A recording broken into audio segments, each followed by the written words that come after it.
नागपूर जिल्ह्याच्या पारशिवनी तालुक्यांतर्गत ISO मान्यता प्राप्त गोंडेगाव कोळसा खाणीच्या उपक्षेत्रीय कार्यालयासमोर आपल्या 13 सूत्री मागण्यांसाठी सरपंचाच्या नेतृत्वात आंदोलन करण्यात आलं।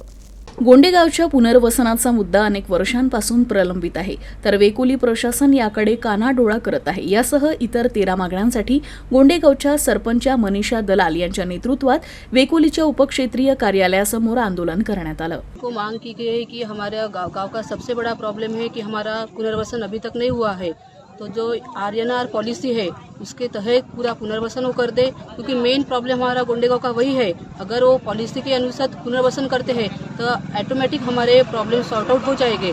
उसके बाद में हमने वहाँ पे लिखा ही है जो एक 12 पूरी प्रॉब्लम है, एक एक करके उनको सॉल्व करना है। कोणत्याही प्रकारचा निधी नाही, कोणतेही शासकीय कामं आम्हाला मिळत नाही।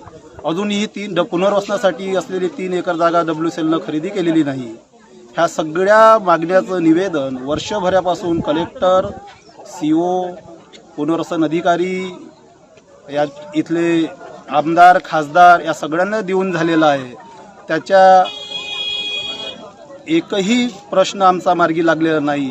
आमच्या एकूण 13 मागण्या आहेत आणि सगळ्यात मोठी मागणी आमची आहे की आमच्या गावाला चारी भोवताल ओबी डम्पिंगनी ओबी डम्पिंग केली आहे आणि आमचं गाव मधात आहे। आमची प्रमुख मागणी हे आहे की आमच्या गावाचं पुनर्वसन 2012च्या पॉलिसी RNR पॉलिसीच्या नुसार आमचं पुनर्वसन झालं पाहिजे।